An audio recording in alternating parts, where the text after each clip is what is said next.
It's displayed there at that court as well. We value Abraham Lincoln very much here in the city of Norwich, so I'd like to again repeat that if anyone wants a personal tour of our city hall and everything that is there about Abraham Lincoln, I stand ready to accept your requests. And I thank you all for being here. Grassroots East is a great organization. I see other friends out here, Rage Assault, they're sitting over there. How are you? Thank you very much for participating in this part of our democracy. As we all know, there's lots to work for, including towards November. Once the circus is over, and I hope that's soon, we'll get down to what really has to take place. So thank you very much for being here. What a nice group. You're all so quiet. You let me run on and run. But I hope you've had a great meal this evening. I actually have to run to another event tonight, which I came here for. That's kind of what happens, right, Bob? The Norwich Events is hosting an event tonight which helps fund our St. Patrick's Day Parade, which is March 1st, and you're welcome to come visit us then too, as well. But you have a great night, a great evening. Take care.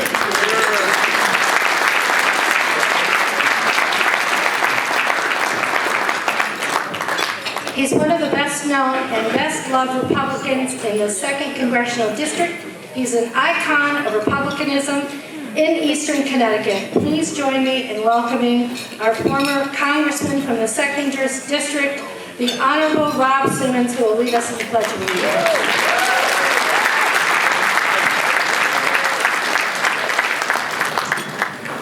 20 years ago, a young guy from Stonington decided to run against a 20-year incumbent congressman called Sam Gageson. And with the help of Grassroots East, he won by 1,000 votes, the biggest upset of the cycle. Thank you, Grassroots East!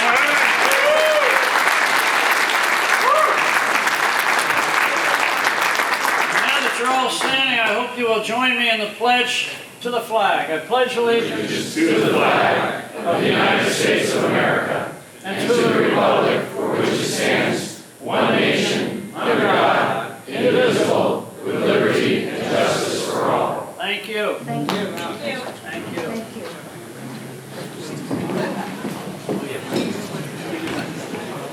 Thank you, Rob, for being with us tonight. Please welcome State Representative Doug Dubitzky, who represents the 47th District in Connecticut, as our MC for the evening. Doug has served in the state legislature since 2015 and has been a member of the Grassroots East Board of Directors for many years now. Doug is a conservative Republican who is working to restore our great state of Connecticut to fiscally responsible policies and give his constituents a voice in government. Welcome, Doug.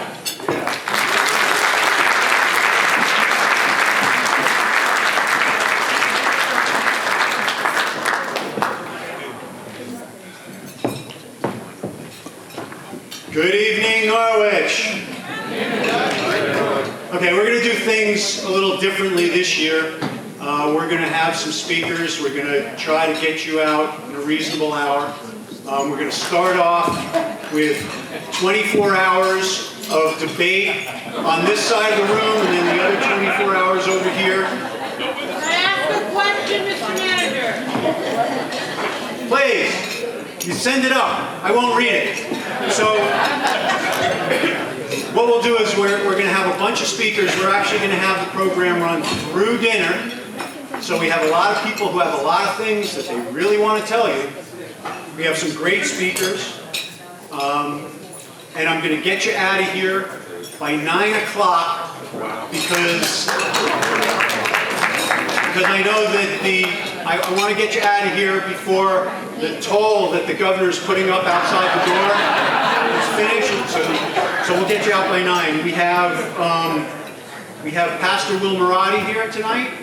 We have J.R. Romano, Demis Claridis, Tommy Gilmer, Justin Anderson, a very special guest, Sheree Murray. If you don't know who she is, you will.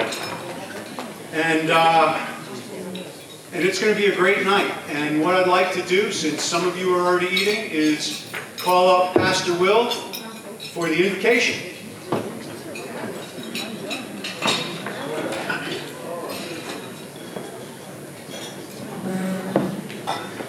We don't live in a democracy, but we're going to try it tonight. How many of you would rather hear the short version of the prayer or the long version? Those that would like to hear the long version, raise your hand. The short version. The ayes have it. Let's pray. Heavenly Father, the God of Abraham, Isaac, and Jacob, we thank you, God, for your grace and your mercy. Thank you, Lord, that we're all able to get up today on our own power and move about and do the things that we desire. Thank you, Lord, that we live in a country that we, the people, get to decide who would represent us and lead us. And thank you for this awesome group tonight, for the food that we're about to receive. Bless the speakers, bless the food, and the time together. We pray in Jesus' mighty name. Amen. Amen.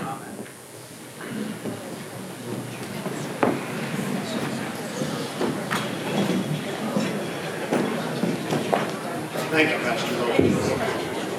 Is J.R. Romano here? There he is. You can hit me with a spoon. We're going to start off the night with the best. JR has been fighting for Republicans since the first day I ever met him. And he's the guy who catches all the spears. When a Republican loses in this state, it's JR's fault. And just about, and the fact that we don't have Republicans in every seat in the State House, State Senate, and Congress, and the U.S. Senate, it's all JR's fault. And I'd love to have him come up and give us a few words about how we're going to change all that.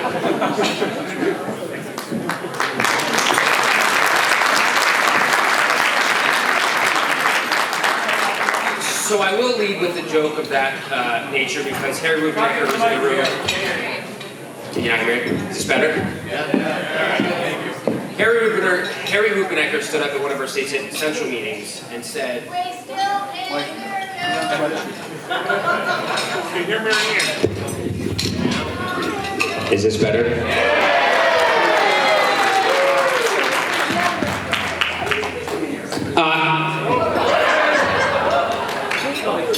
Have we figured this out yet? That's real loud. Doug, what are you doing down there? It's better?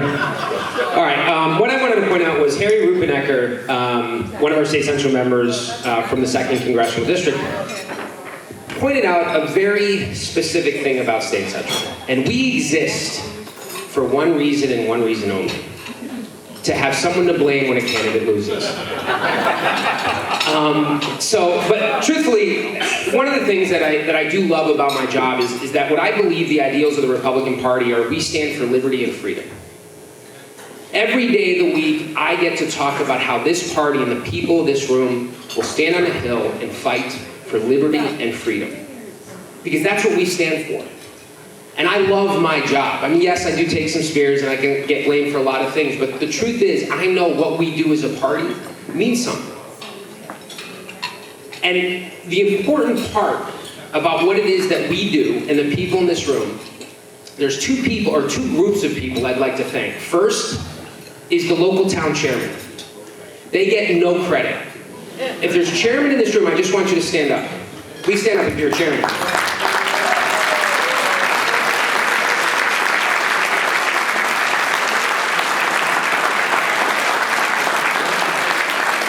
No one knows the responsibility and pain and time away from family, away from spouses, dedicating to your local towns. So the local party chairman is so important, and their job is important. And then the next level is our elected officials. So right now we're going into 2020, which is a legislative race, House, Senate, Congress. And what these people need, they dedicate. Doug spends hours driving back and forth to Hartford and setting hearings, listening to testimony, combing through bill after bill. All of our legislators do. That is a lot of work.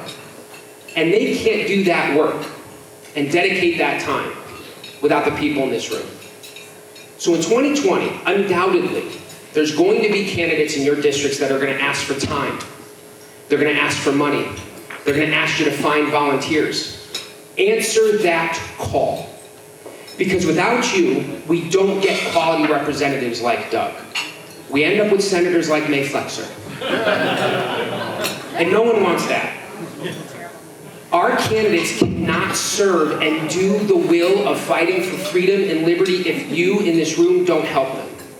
So as we're leading through the summer, as the spring and the summer, answer the call for volunteers. Help them do town hall meetings. Help them organize an event in your home to bring in friends and neighbor.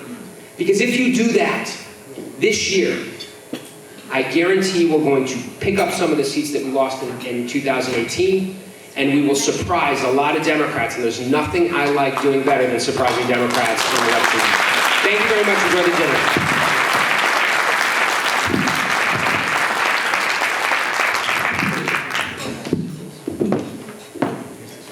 That's why we're going to win in November. So, during the night, I'm going to be doing a couple of shout-outs for some people. And I'd like to start with the town of Madison. Anybody here from Madison? Stand up if you're from Madison. I know we have more. There we go. We got a whole table full of Madison people. Thank you, Madison. Now, Madison, unfortunately, over the years, had some problems with Grassroots East. We had, many years ago, when we were doing this recognition, there was a glitch, and they didn't get their name on the big screen. And I know that some people from Madison were unhappy about that, and so we want to make sure that you know that you are welcome in the 2nd Congressional District. We know you're right on the edge there, but you're still part of us. We love you.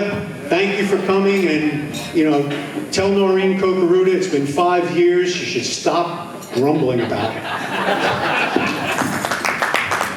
So thank you, Madison.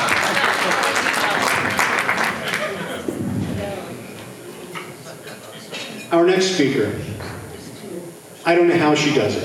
I don't know how she sits in a room with Joe Arasinowitz and Martin Looney and tries to present legislation that actually makes sense. I know that there are committees that they make sure that I don't get anywhere near because they know they'll have to call the police at every meeting. But if I were in her job, they would have a straitjacket in the room, so when I walk in, they put me right in it. Themis Claridis is the leader of the House Republicans, and she is by far the best dressed leader of any of the caucuses in the building. So I'd like to call Themis up. Themis left. Okay, I'm getting waves. She's not here. Well, now I can say all the bad things. No. She is wonderful, and I'm sorry she's not here, but she frees up a little bit of time so I can make more jokes. If she comes back, don't tell her what I said about her. Tim Acker. Where's Tim Acker? There he is. Tim Acker, state representative from the 8th District, which is the towns of Coventry, Columbia, Vernon, and Tolland. Tim and I do a TV show every week, 9 o'clock, 8 p.m. at a charter cable. We've been doing it for, I can't believe I'm saying this, 10 years we've been doing that show. We are now also on Facebook Live, 9 o'clock Wednesday night, so everybody should tune in no matter where you are.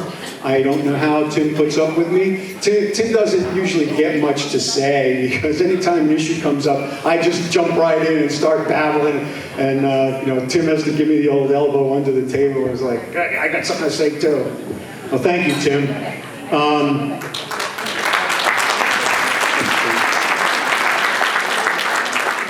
Dana Bennett, RTC Chair of Griswold. Dana here? No Dana. I see no Dana. Okay, moving on. Kathy Boudreau, State Central Rep from the 3rd District. Oh, Bilodeau. Oh, I'm sorry. Is she here? There she is. Thank you, Kathy. I apologize. I'm bad with names, I'm bad with reading, and that's why I'm in the legislature. Lisa Burns, RTC Chair from Tallinn. Where is she? There she is. Hi, Lisa. Thank you for coming. We have some great people here. Devin Carney. I know he's here. I just left the phone. Devin Carney.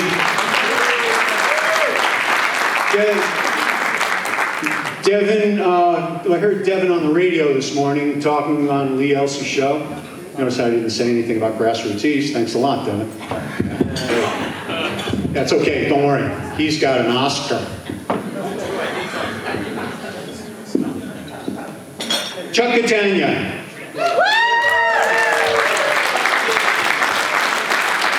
Where'd he go? Come on, stand up, Chuck. I said stand up. Yeah, okay. Sit down. Chuck. He's wearing a button-up. He's actually wearing a button-up. Chuck, if anybody needs an army of volunteers, call Chuck. He like walks down the street and people just gravitate to him, and he's like got this whole line of people. He can send them anywhere in the state. So Chuck's your man. Yeah, Chuck.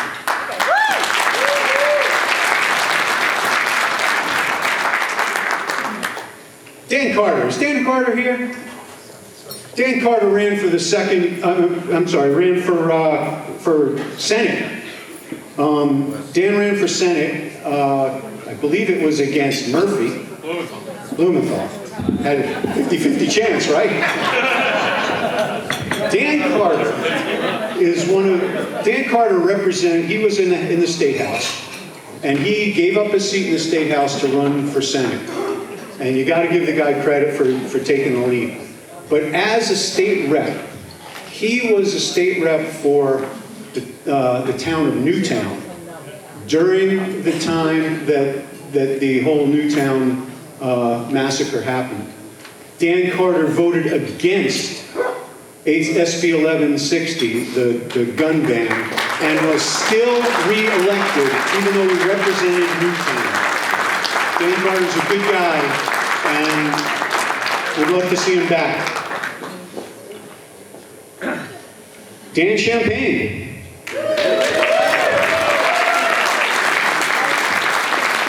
Dan Champagne represents like 45 towns that span the entire northern part of Connecticut. And the funny thing about Dan is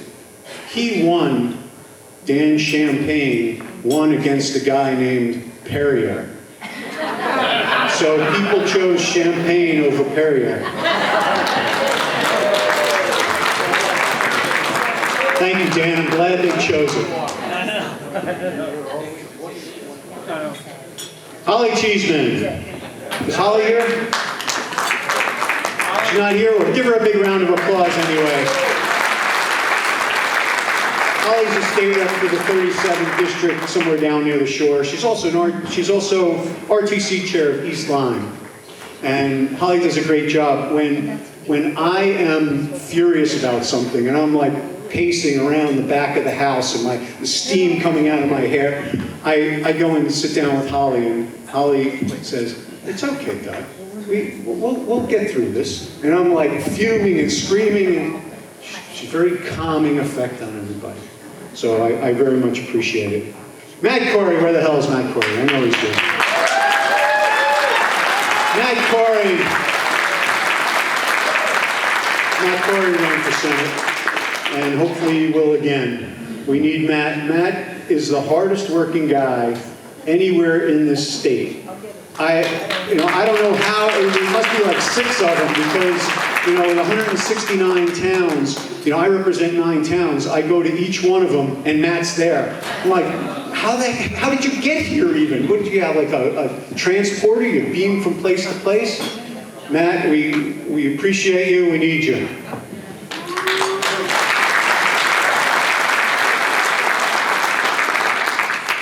Judy Davies, RTC Chair of Lyme. Judy? There she is. Hi, Judy. Thanks for coming. And what we're going to do is I'll finish up some of this stuff a little later, but I'm going to hand this off to Sharon McLaughlin. It's spelled McLaughlin. Sharon's going to convene our quick business meeting, where obviously you can eat during that. We don't want to stop you eating because there's going to be people talking this whole night, so make sure you eat. And I'm going to hand this off to Sharon. Okay, thanks. Thank you for supporting the Grassroots East Annual Dinner, and I think I see the food coming out, which is awesome. I call to order our brief business meeting. In 2019, we held an electronic business meeting for the first time. Notice was sent out to all GRE members on January 15, 2019. Voting took place from January 16th to 18th, 2019. The slate was prepared by the nominating committee, and a quorum unanimously approved the slate of the Grassroots East Board of Directors. There were 16 seats filled, and the board names were Chuck Catania Vernon, Doug Dubitsky Chaplain, Jonathan Gilman Basra, Sean Cumnick South Windsor, Chris Lipke Canterbury, Andrew Lockwood New London, Luluba Tolland, Sharon McLaughlin Ellington, Iris Mullen Vernon, Jerry Nagy Ashford, Brandon Ozark Ellington, Megan Portfolio Middletown, Dominic Rapini Branford, Jeff Rogers Oakdale, Andrew Tedford Vernon, and Tom Torrey Waterford. Okay, motion to accept the minutes of the electronic meeting, please. Second? Second. All in favor? Aye. Opposed? Motion carries. The next Grassroots East meeting with the board was held on January 22nd, 2019. The elected officers were Sharon McLaughlin, Chair, Andrew Tedford, Vice Chair, Jerry Nagy, Secretary, and Iris Mullen, Treasurer. I would like to bring to your attention some sign-up sheets that we will have on the raffle table. We're especially looking for communications and committee, events committee workers. Any GRE member can be a part of a committee. If you're interested in serving on the board, there will also be a sign-up sheet there, and your name will be submitted for consideration to the nominating committee if you're interested. So we held our annual dinner last year, January 25th, 2019. Carol Platt-Laveau was the keynote speaker. It was well attended, another successful event. On June 15th, we held a forum in Norwich with state legislators speaking about the second congressional district on the issues facing Connecticut. This was emceed by Sue Hatfield, was very informational, and the speakers were excellent. Thanks to all who participated and attended. Stay tuned for upcoming events. Usually Grassroots East hosts a forum or two with the federal candidates in election years for federal candidates. We are tentatively looking at 2 forums to be held April 18th and 25th, one in the Vernon area, one in the Montville area, and this is an opportunity for Republicans to ask questions and to hear from our federal candidates for the 2nd Congressional District. Let me please introduce our Vice Chair, Andrew Tedford, who will be reading the list of Republicans who ran in the municipals in November for First Selectman, Town Council, or Mayor in the 2nd District. And if you would just stand when Andrew reads your name, and we'll have a round of applause when everyone's been named. Unlike Doug, I make reading names nice and quick. So, real quick, I know the municipal elections, they were last year, it might be old hat, but everyone that puts in those tens and tens of, maybe even hundreds of miles to do door knocking, I'd like you to quickly stand up. From the town of Basra, Carl Zorn, stand up. Hold your applause, please. Let's get through this. Canterbury, Chris Lipke. Come on, stand on up. From the town of Colchester, we have Denise Misla and Tara Rudo. Hope I'm pronouncing those correctly. From the town of Coventry, we have Mr. Matt O'Brien Jr. and Matt O'Brien Sr. From Griswold, Dana Bennett. From the town of Montville, Tom McNally and Tom Siragusa. Sorry if I pronounced that one wrong. From the town of New London, Marin Olson and Michael Fred Houston. From the town of Thompson, Amy St. Ange. From the town of Tolland, Tammy Nuccio and Kurt Schneier, maybe? And from Vernon, which is my hometown, where I'm the vice chair of the RTC, we have Mr. Senator / Mayor Dan Champagne. We have Laura Bush and some guy that I might be related to named Jim Tedford. He's my bald father. And then from Waterford, we have Robert Brule. So thank you all of you for doing your part, because without the municipal elections, we wouldn't be here today. And now we're going back begrudgingly to Doug Dubitsky.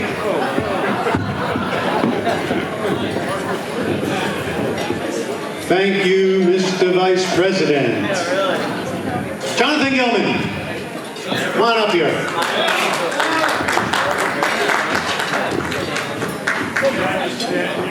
Grassroots East started in 1978. 1978, this organization's been going. And its goal was to get Rob Simmons elected, which it did. And then once Rob Simmons was elected, it kind of petered out because it no longer had a function, because Rob was already in office. And then after Rob was no longer in office, we started it up again. And I believe that Jonathan and I are the only two left from that original meeting in 2009. And because of that, well, he doesn't even know what we're doing. Because of that, I asked Jonathan to come and help me give something to our president, our chair. That's all right, we'll pay for it. It's not broken. We're going to give this to Sharon, and you and I are going to help her. Yeah. So this is our only relic. This is like the holy relic of Grassroots East, back from the 1970s, we believe. It's not dated. We tried to carbon date it, but it didn't work. So we're handing this off to Sharon McLaughlin.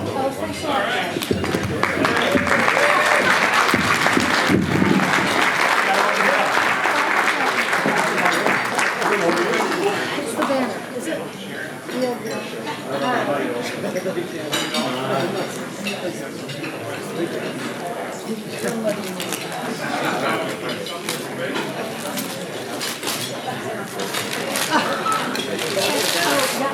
Barbara Burton did that.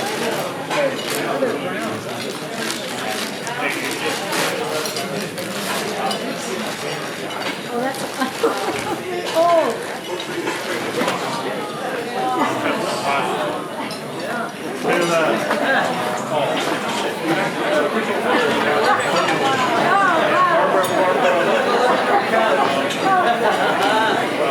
right, Barbara Brown.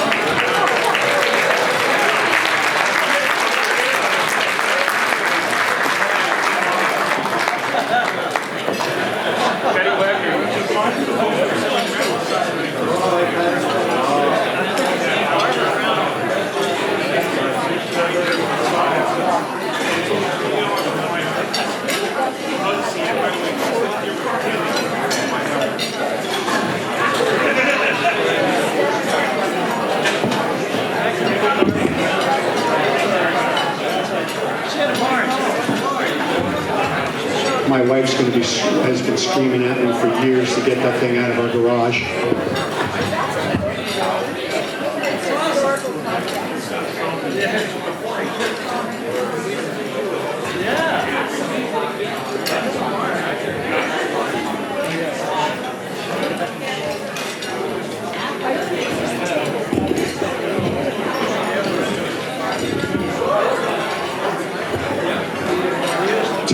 Gilmer. Tom Gilmer was born and raised in the suburbs of Akron, Ohio. Adopted by a blue-collar family, he learned early the values and characteristics of hard work, integrity, and sacrifice. During Tom's youth, his father, who spent his career working in steelwork and manufacturing, and mother, who was a stay-at-home mother, encouraged Tom to be an active community member and volunteer his time to better others. Tom took upon himself to do just that by volunteering for the local mayoral election. In 2007, Gilmer was part of his first winning campaign, which inspired him to continue being an active member of the Republican Party. In 2009, as a senior in high school, man, senior in high school, probably have socks older than this guy. As a senior in high school, Gilmer ran his first race for school board against an incumbent who, at the time, happened to be the father of his high school girlfriend. That could be awkward. Upon graduation, Tom attended the University of Akron, where he became even more involved in politics. Tom worked with the Bliss Academy and Republican organizations to volunteer and lead large grassroots efforts to get Republicans elected. He was known as a successful grassroots manager and served on several state and federal campaigns.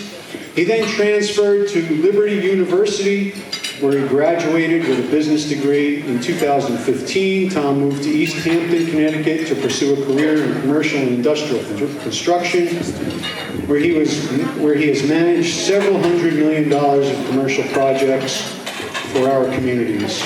Gilmer resides in Madison. Yay, Madison! With the love of his life, Kiara, their 2 pets, and a baby on the way. Both Tom and Kiara are active members of the Madison RTC, and they continue to work daily on building a better Eastern Connecticut. So Tom Gilmer is running for the Republican nomination for Congress in the 2nd District. Where is he? Tom? There he is. Come on, Tom. Tom Gilmer, folks.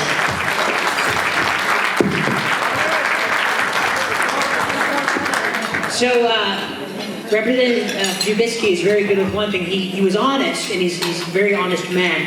And he does pronounce names incorrectly. And so, on behalf of my better half, her name is Sierra, like the mountains or the mist, which I really am a big fan of Sierra Mist. It's spelled differently, though. So, good evening, everyone.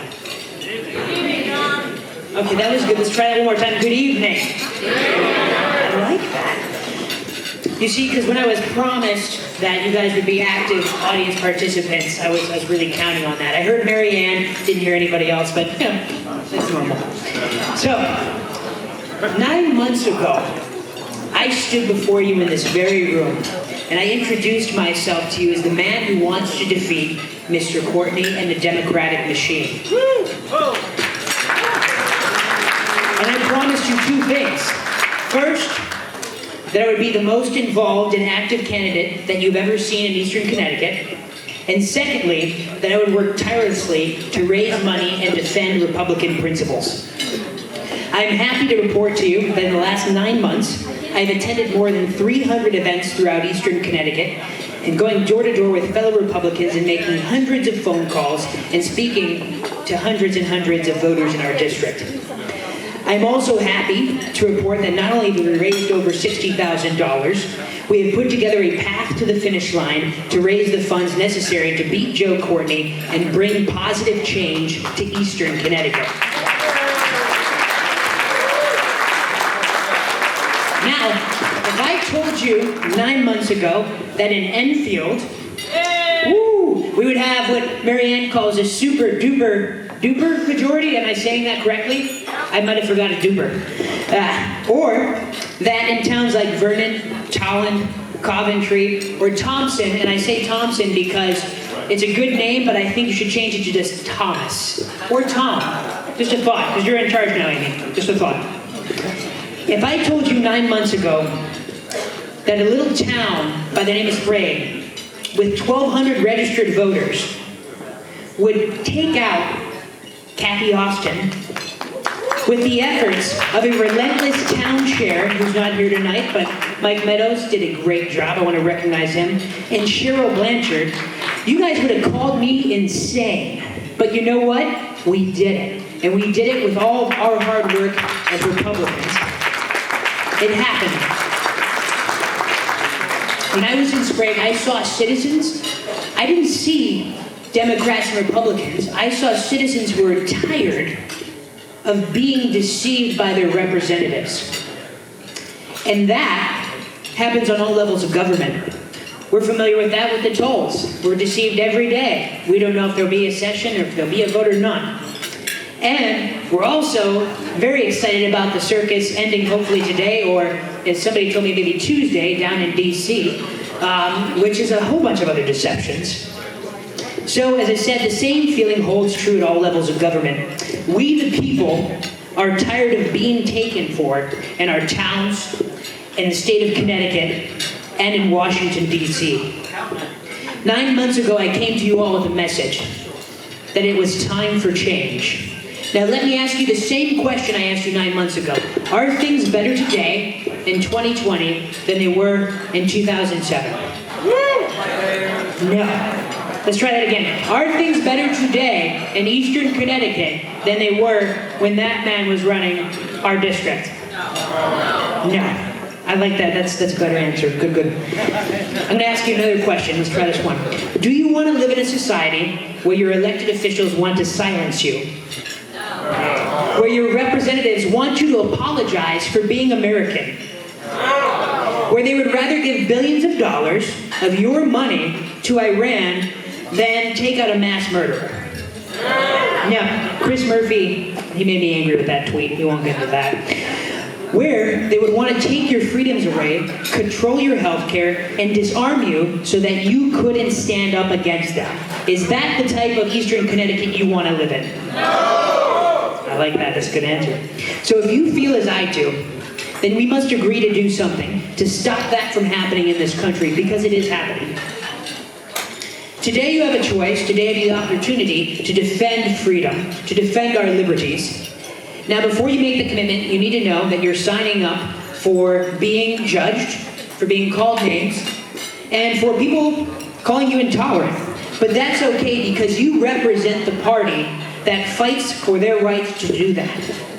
So, this is the part of my speech where I tell you the 3 things that I believe we need to do in Eastern Connecticut to win. First, we must agree to stand for something. We must unite under the basic principles of our party, and we must defend them with conviction. In 1854, when the Republican Party was established to be the protectors of individual freedom, they believed in a small government to preserve the sanctity and liberties of the individual from being controlled by the few. To support a federalist system of government that would bring power closer to the people and limit the power of the Fed. And to not just be fiscally conservative, but good stewards of our resources and promote liberty and justice for all. Those are the basic principles of our party. Life, liberty, and the pursuit of happiness. If we can bring our party back to the basics, we will start a movement, I promise you, in our communities that has never been seen before. Secondly, we must show up. Simple as that. 80% of winning is just showing up. So volunteer, knock on doors, make phone calls, give of your time. And I'm actually going to help you with that right now. So everyone knows Chuck. Chuck, say hey. I got him to wear a button-up. I take credit for that. So I will take that one. And then Tess, could you raise your hand? So everybody sees Chuck and Tess. If you want to bring change to Eastern Connecticut, go see them afterwards, and they can get you signed up to volunteer. So please do go see them. Also, at the end, I do have some t-shirts and some freedom flags. We had Congressman Bill Johnson in last November, and we started doing something called Eastern CT for Freedom. So we do have that. You can come in and check those out. The reason that I chose to do these freedom flags is because it's a symbol of not only our country, but a symbol of a movement where I want us to put America first and be unapologetic about our patriotism. We started this back in the early fall, and we're going to continue it until the day that we beat Joe Courtney. So I told you the first two components of winning in 2020, going back to the basics and showing up. The second one is one word. Can anybody guess what that word is? Money's good too. Heather had the right word. Money, I have donation forms back there. I'm unapologetic about that and unapologetic about being Republican. But that word I'm going to challenge you guys with is attitude. Every day we have the choice on how we're going to face the challenges of the day. And it is vital to the future of the party and the future of Eastern Connecticut that you wake up every day with the attitude that we can and we will. In 2020, we can fight for Republican principles, and we will.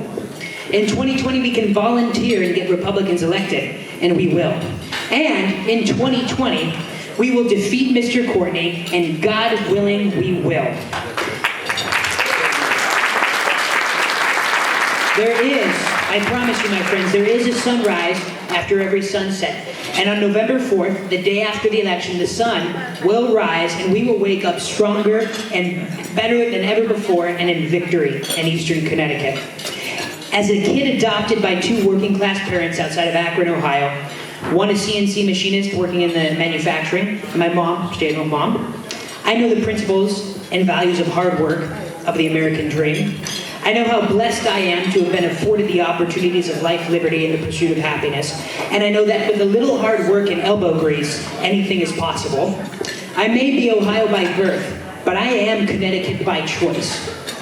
And as your representative, I will see that your kids, your grandkids, and my kid on the way will choose Eastern Connecticut. God bless you, God bless our great nation, and God bless Eastern Connecticut. And do not forget to sign up and volunteer. I look forward to seeing you all, and thank you guys so much for your attention. I appreciate it.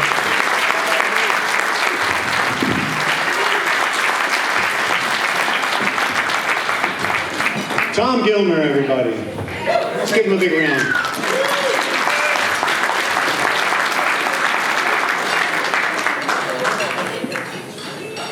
And of course, the second congressional district wouldn't be complete if we didn't have two good candidates running.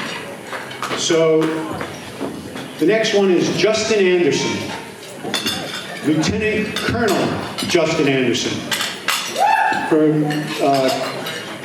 the infantry, Connecticut Army National Guard. 30 years in the Connecticut Army National Guard, 8 years enlisted, 22 years as an officer. 4 deployments after 9/11, 2 of them combat tours in Afghanistan, where he earned a combat infantry badge after conducting air assault operations to clear Taliban villages for 7 weeks straight.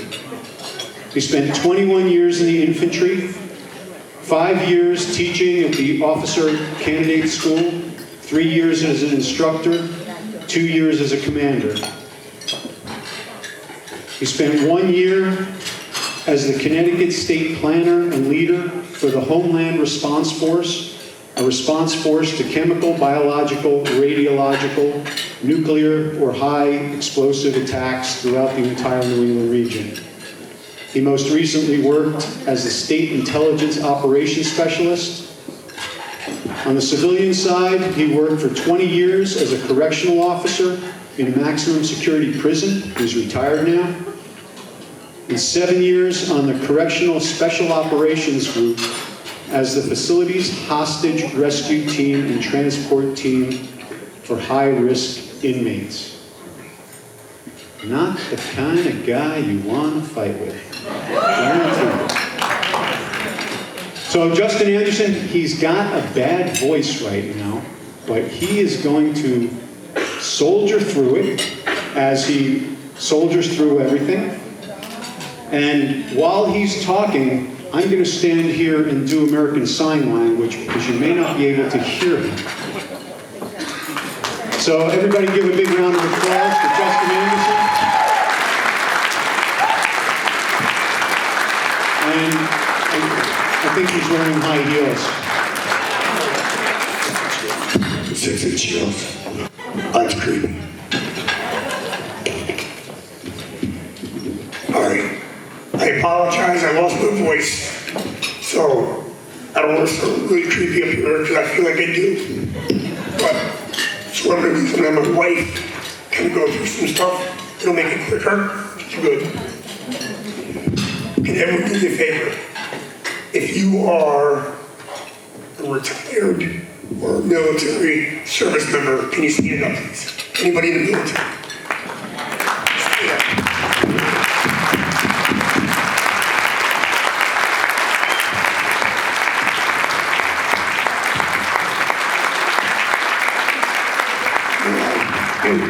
On top of that, everybody who believes in your Second Amendment right, your constitutional right, please stand up. Second Amendment rights, agree?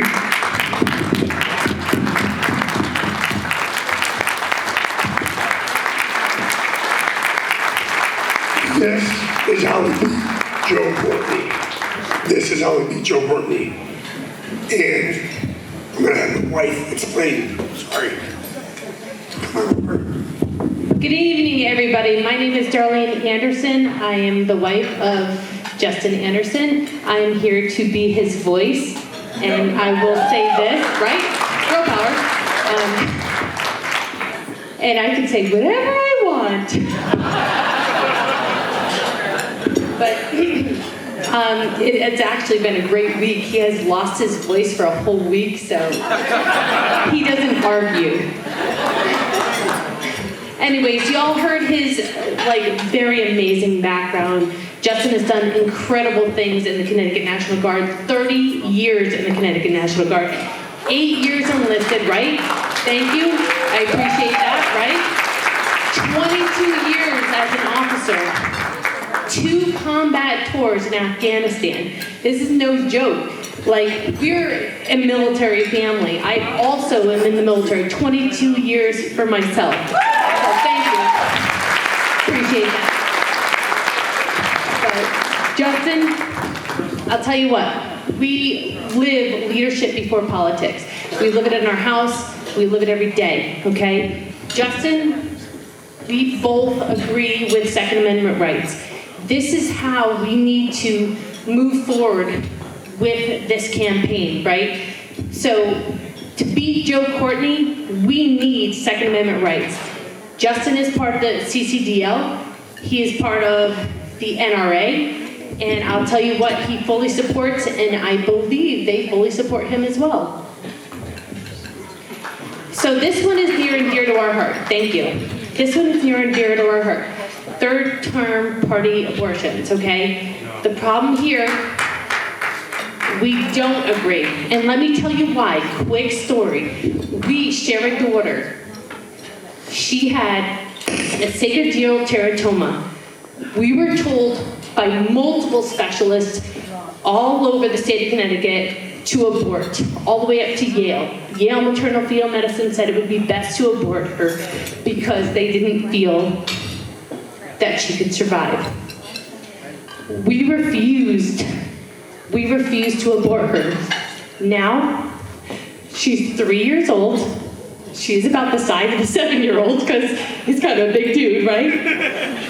And she's healthy as a horse. And this was... Thank you. She's absolutely the light of our life. Of course, I mean, we have 5 children between us. So, but she's just definitely one of our high shining gems, okay? So I say that is near and dear to our heart. We can't let that go. We don't support third-term abortions. Another thing, you know what, to beat Joe Courtney, I'm gonna let him. Yeah. Once again, sorry for the voice. Everyone knows what happened with Adam Schiff, right? He put everybody in the basement, okay, and doing impeachment hearings. Now, during this time, he essentially had a period where he had people rehearse to find out who was going to be the best person to try and impeach President Trump. Now, the idea behind this is the SCIF is a toxic area where when you're down there, if you don't have the clearance, you can't be there, you can't access information, you can't be in the building, you can't be in a SCIF. This is important because one way for Joe Courtney when you're thinking about sending somebody to Washington, D.C. like myself, hopefully, I actually run a skiff here in Connecticut. I'm the senior intelligence officer. I've got top secret plus clearance already. So anytime something happens in Washington, every time something happens, I already have the top secret clearance to be on the end. So I can't be stopped from going to any type of hearing, any type of meeting, anything that requires the proper clearance. I already have it. This is important because you already saw what happened with Adam Schiff in the previous proceedings. Sorry.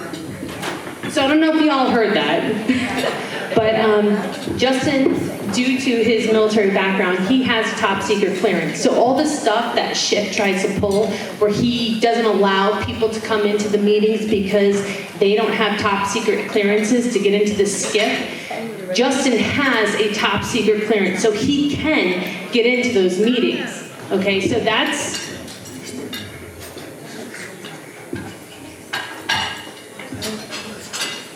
So Justin also just reminded me that he also wrote the standard operating procedures to get into the skiff for both.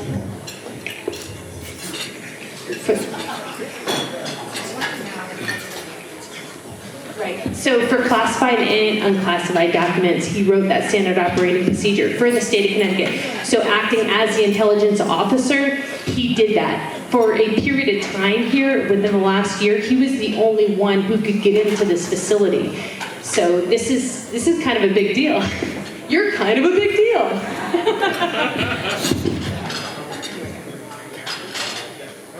Excuse me 1 second. Technical difficulties.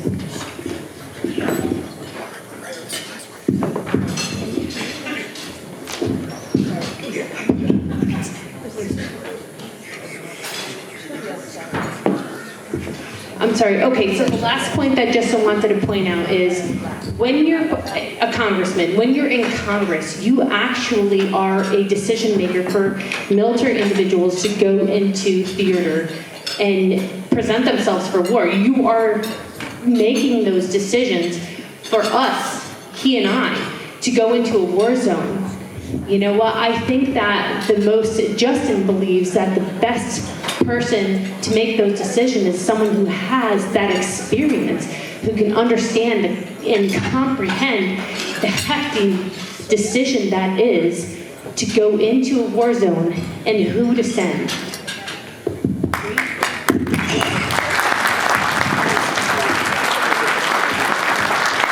Justin Anderson, folks.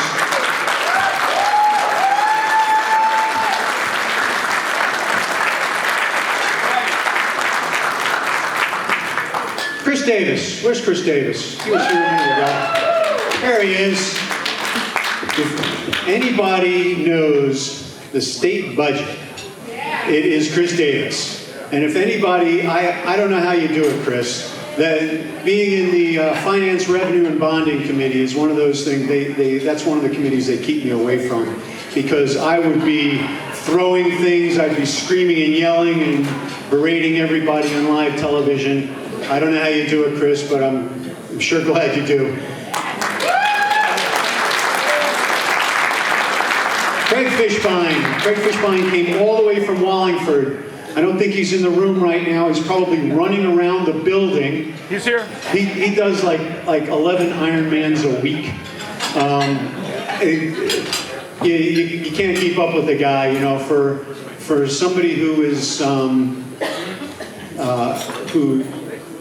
who does that much sports, does that much activity, you know, I wouldn't want to pay you a food bill, I'll tell you that.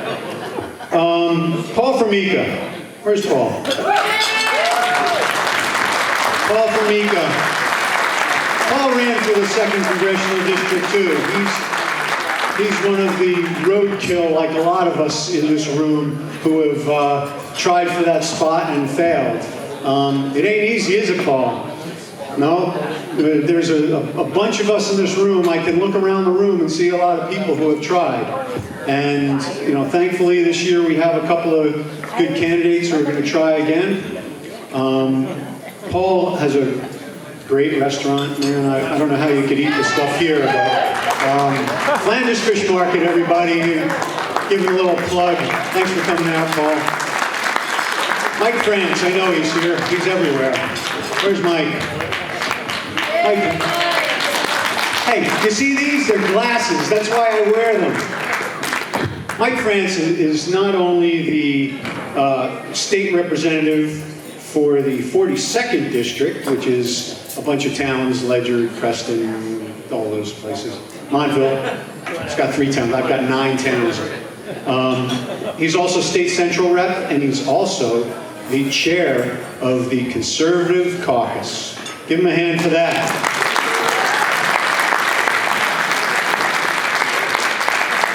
Heather, you're not giving him a hand. Give him a hand. There you go. There you go. I know, he thinks he's king, he's chair of the caucus, but thanks, Mike. Mike does a hell of a job at the Conservative Caucus. Irene Haynes. I know she's here. There she is. Hey, Irene. Irene Haynes worked harder than just about anybody in this state trying to get our 48th district seat. And we missed it by this much, but it certainly was not for lack of effort. And Irene was out there leading the charge, and we very much appreciated Irene. Irene's the state representative for the 34th district, which is weird because it borders the 48th. I don't know how they do these numbers. Sue Hatfield. Let's give Sue a big hand. Sue is the vice chair of the state Republican Party. And how she puts up with J.R. Armano, I have no idea. Sue is from my area, is from Windham County. She is one of the few, she's like the best dressed redneck in all of Connecticut. Because this is what Windham County is. You know, I don't wear this all the time. You know, we live around a bunch of, knuckle dragging rednecks. We like it that way, and we like having Sue there.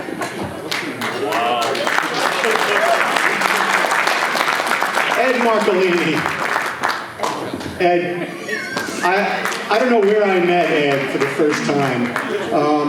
I see him at every dinner. I don't think he does any political stuff at all. Ed's the state rep chair for the 33rd district. I see him at all these dinners. I think he's just in it for the food. I really do. I've never seen him anywhere where they didn't have a plate in front of him. Kathleen McCarty. Where's Kathleen? We know she's here. There she is. Kathleen is the state rep for the 38th district and the chair of the Waterford RTC. Kathleen sits right next to me on the House floor. So and she does all the education bills.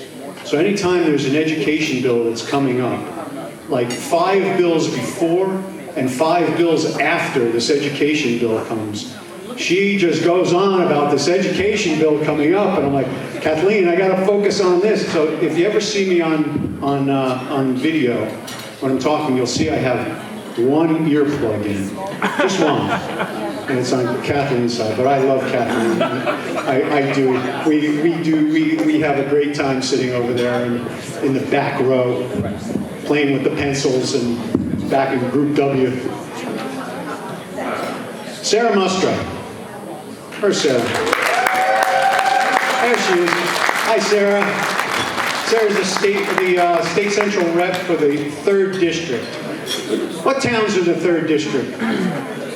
East Windsor, Ellington, South Windsor, and East Hartford.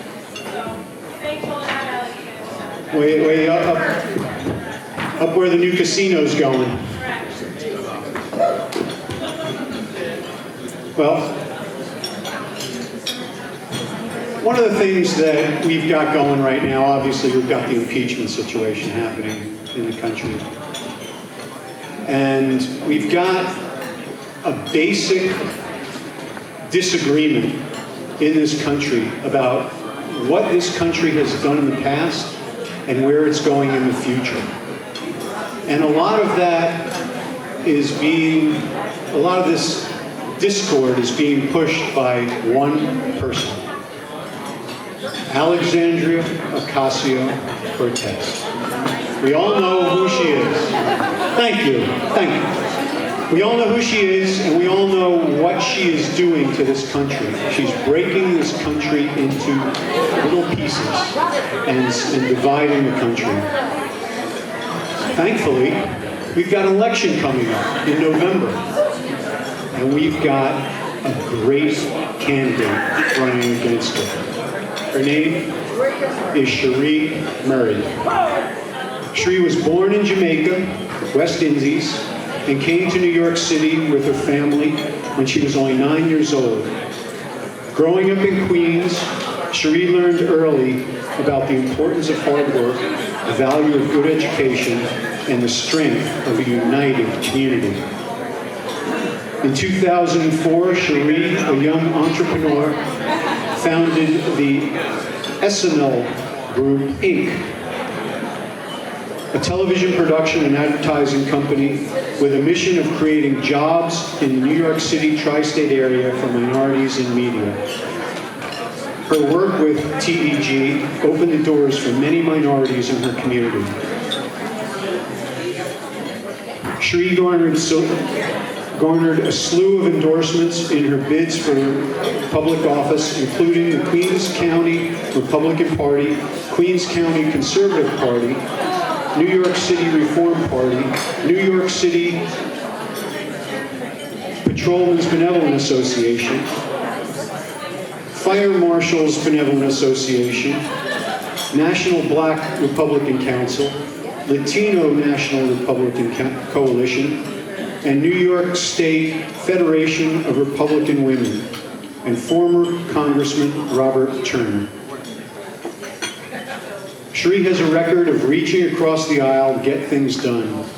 She is driven by public policy and has over 10 years of political experience, from developing and implementing communication strategies to creating public relations messages for the Queens County Republican Party and delivering policy recommendations to the United States Department of State. Cherie has combined her strengths to effectively garner results from a grassroots level. She does all this as a mother of 3. She has come all the way out from New York to address us, and I very much appreciate it. Everybody, please give Cherie Murray a big, big round of applause.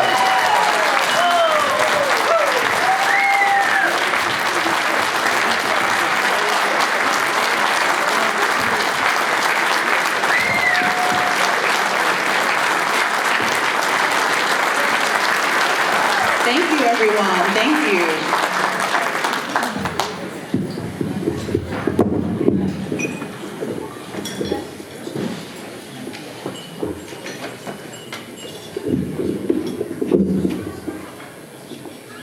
Can everyone hear me okay?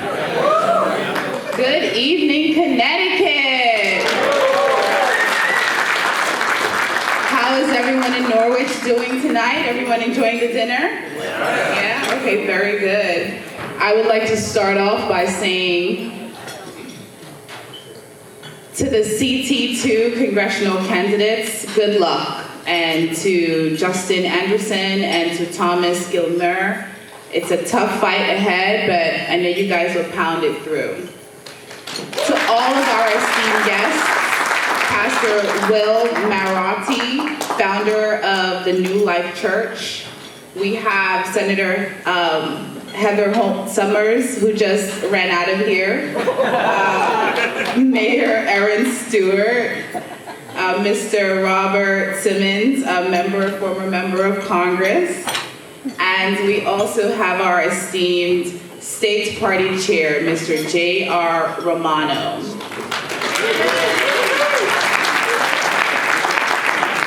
We also have in attendance former gubernatorial candidate American businessman Bob Stefanowski and Jeff Rogers, our executive director. It's an honor to be here with you tonight at your Grassroots East annual dinner.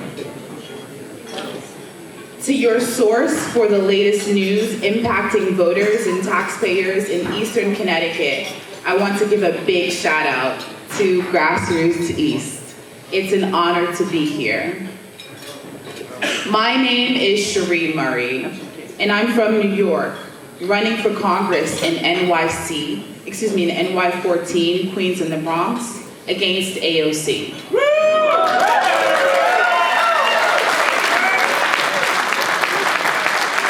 Thank you for having me here tonight. I'm here to talk to you about uniting the fight behind the right messenger, the right candidate at the right time. I was born in Jamaica, as was just introduced, and I came here with my family at the age of 9.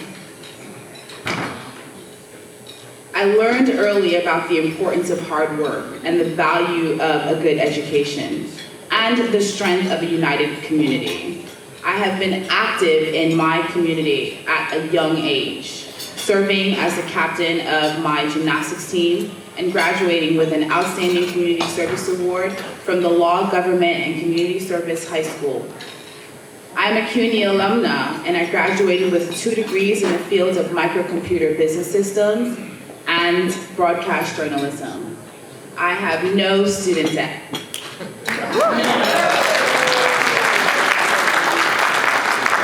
I became a Republican in college after I learned about the party's history and the principles as an anti-slavery movement. The Republican Party platform and its focus on individual liberty aligned with my steadfast belief in God, family, and country, along with hard work and opportunity. I went on to carry the torch for the New York State Republican Party, having ran for City Council and also the New York State Assembly. I was also duly elected to the New York Republican State Committee, serving 3 terms as State Committee woman for the 29th Assembly District in Southeast Queens. For the past 13 years, I've been spreading the message of our Republican Party values to my state's diverse communities. Republican principles of opportunity, hard work, strong family values, strong religious faith, and freedom, to name a few. These ideologies joins us as humans. You know what else joins us? Policies. Policies that better the quality of life for all of us, not just some of us. We have policies in common, and I support immigration reform, infrastructure, transportation. I also support education freedom, which includes school's choice.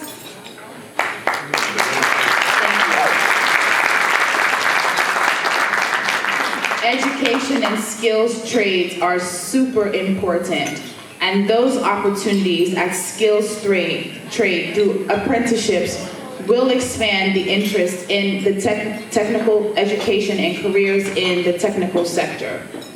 We all need your support, all of the candidates here tonight, to get to Congress so that critical jobs can become available through CT2, right, NY14, and beyond. They will provide a path to good, high-paying jobs, essential to workers, unlike my opponent, AOC, who killed some 25,000 jobs by chasing Amazon out of New York City. I will never infringe on your right to bear arms.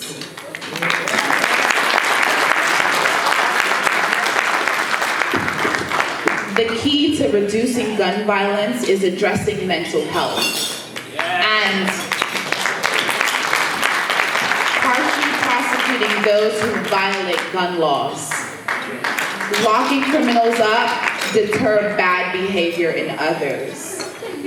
I will always protect our Second Amendment rights because the right to bear arms makes families across this great nation feel safe. I know I feel safe, right? You feel safe when you have your strap in your house. I also believe that we have the most talented American military in the world. What we can do as a country is to show our support and appreciation to our veterans and the great men and women active in our military that have risked and sacrificed so much so that we can live free. Without these brave Americans, the land of the free would cease to exist. We do owe them an undoubtable debt of gratitude. I am a pro-life defender. As a candidate in NY14, I also promise to protect the lives of the unborn. I was at the recent March to Life, and it was an inspiring experience to see our president speak to pro-lifers for the very first time in our history. A president addressed our movement. God's greatest gift to the world is a life, the life of a child. And I will work alongside anyone who is committed to the cause of life. I am also a believer that life begins at conception. In addition, it's important to note that abortion is having a devastating effect on the Black community. I'll talk about it. And its population, it's the #1 killer within the Black community, according to the CDC. I strongly believe that just because the start of a family isn't planned, we as a community must not give up on developing stronger families.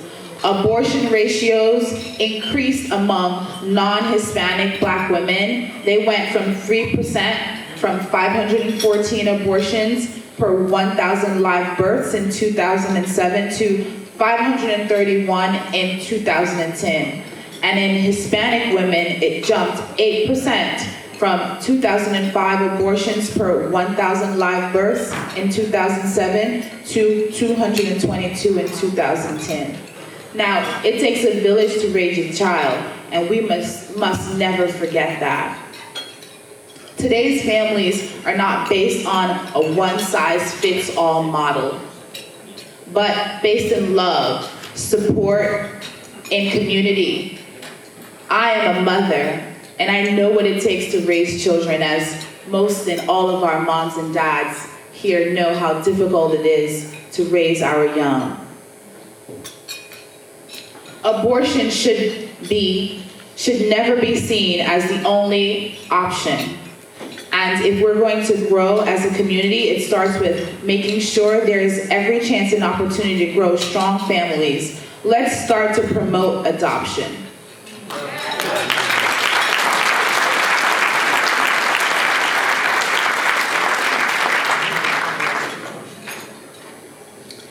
Upward mobility is the core of the American dream and the Republican Party. President Trump's policies and presidency have benefited minorities in the U.S., and he should be commended for signing into law the First Step Act and the Invest in Opportunity Act. Delivering on his promise, President Donald J. Trump this week replaced the outdated North American Free Trade Agreement, which we know as NAFTA. And he replaced it with the United States-Mexico-Canada Agreement, which he calls the USMCA. Let's give a round of applause for the president continuing to deliver on his promises to the American people. USMCA will deliver more jobs and better labor protections that benefit American workers, while fostering more growth for American businesses. President Trump's policies are working to help build up America's underserved communities, including the Department of Housing and Urban Development, HUD's Envision Centers, and Opportunity Zones, and the establishment of the White House Opportunity and Revitalization Council. This is all work that's being done under this administration. President Trump should also be commended for the minority unemployment rate reaching record lows. Notwithstanding, we know that there's so much more to do. Under President Trump, job openings outnumber the unemployment for the first time on record. In addition to unemployment, African Americans, the rate fell to 5.9, which is the lowest rate on record for that segment of the population. Asian and Hispanic American unemployment rates have reached lows as well. President Trump's economic policies have made huge gains for minorities across this country. There will always be pride, I know for me, for the first Black president, President Barack Hussein Obama. But the legacy of President Trump will be the emerging new Black and Hispanic middle class under his promises made and promises kept policies.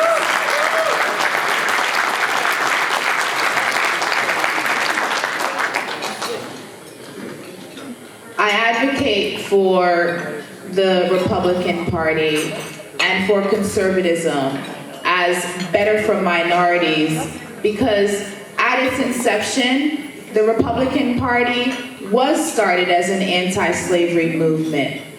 Abolitionists like Frederick Douglass and Harriet Tubman led the anti-slavery movement, which in part is a part of our history that we're not articulating today. My family's political affiliation in Jamaica was the Jamaica Labor Party, for which has history with the Republican Party, going back to the times of Edward Seaga. You know how the Democratic Party correlates with the People's National Party. When President Obama went to Jamaica, he got on stage and he was like, "Wagwan Jamaica!" Well, we have the same relationship with with the Jamaica Labor Party and the Republican Party. Some history that we ought to know and that can carry us into communities that we long struggled to connect with. Republicans are stronger on faith, economic freedom, national security, and family values. Most importantly, however, Republicans are the party of anti-slavery, opportunity, and self-sufficiency. We want to give a hand up, not a handout.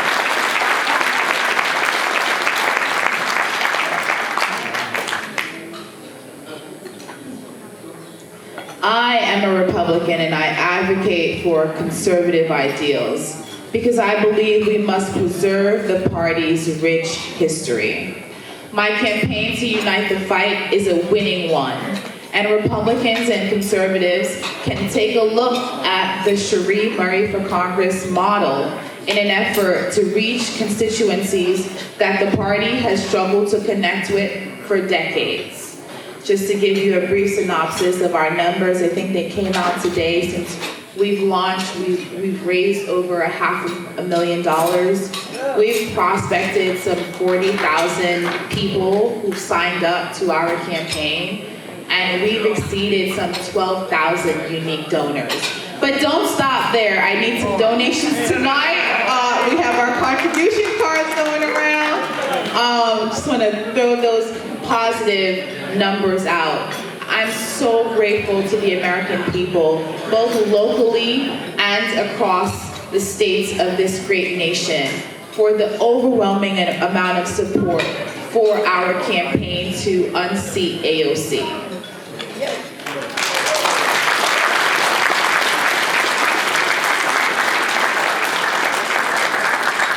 Our campaign goals are to bring the Republican Party into parts of the country that are not hearing from it. We will show how Republican ideals are better for families and campaign door to door in the district for each and every vote. We gotta start showing up, folks. Republican and conservative policies help develop strong families and stronger communities. And I plan to articulate that throughout my campaign, along with my policy platforms. Now, most liberal democratic policies result in a greater dependency on government and higher taxes. Take New York, for example, and the current democratic policy proposals that have come out. They include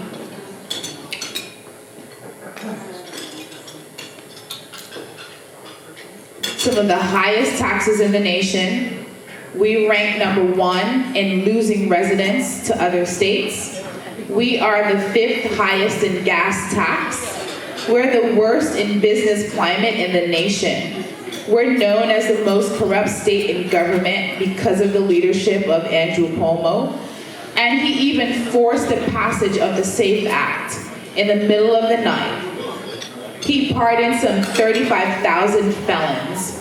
And if you thought it couldn't get any worse, we now have the bail reform to deal with, which is dangerous, dangerous policy, folks.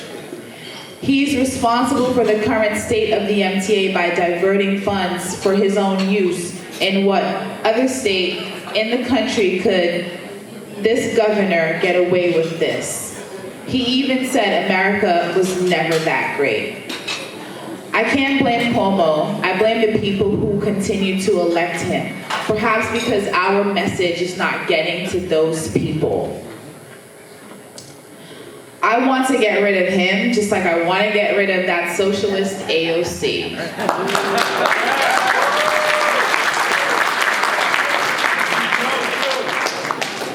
Now we know impeachment is looming over the president and it's in the backdrop right now.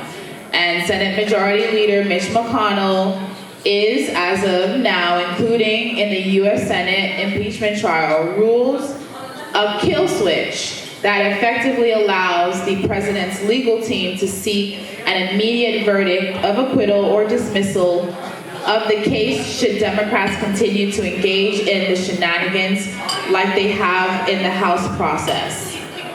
Most Republicans want an outright dismissal of the charges altogether from the outset. What do you say, folks? Is that what everyone wants here? We want an acquittal, right? Well, we know we have some holdouts. It appears that 2 to 4 of our senators may want, I share your sentiment, but they may want to call some witnesses. So we have to put the pressure on them, folks, so that we can move this charade along really quickly. Tomorrow is the start of Black History Month. Let us remember all of our Black leaders like Frederick Douglass and Harriet Tubman and Rosa Parks. I too have a dream. Hopefully one day my efforts as I stand here before you and over the past decade and your effort will help to unite America. We desperately need it, folks. Let us reflect on the words of Dr. Martin Luther King, the words he spoke on his final day. We can all get more done together than we can apart. And let us remember that step 1 is showing up in our communities. Step 2 is showing that we understand and care. Step 3, we can't expect a vote we didn't ask for. We can't expect a vote we did not ask for. And we cannot expect to make a friend with someone when we never reached out to them, okay?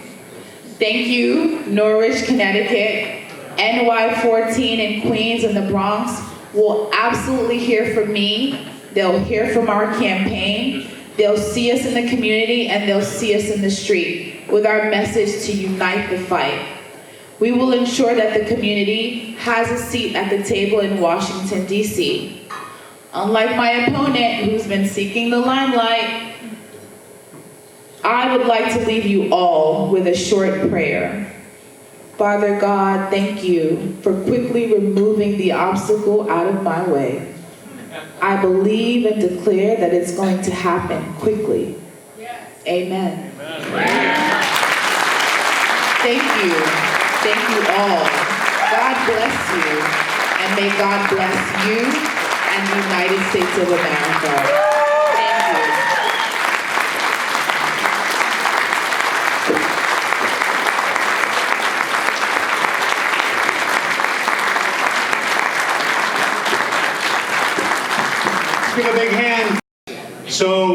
please hit Dominic. We're final call on raffle tickets.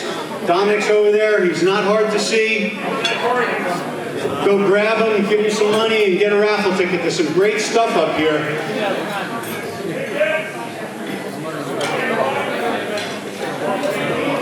Mike Nentu. Where's Mike Nentu? He's in the back over there. Mike's the RTC chair from Lebanon, one of my towns. Mike is out of all the RTC chairs in my district, he's the one that works almost the hardest. Almost. He's working on it.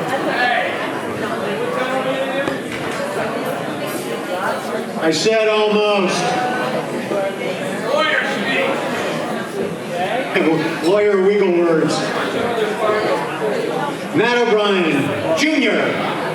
Stand up, Matt. Right there. That's RTC chair for Coventry. Matt, what the heck is going on with your Board of Ed? Oh,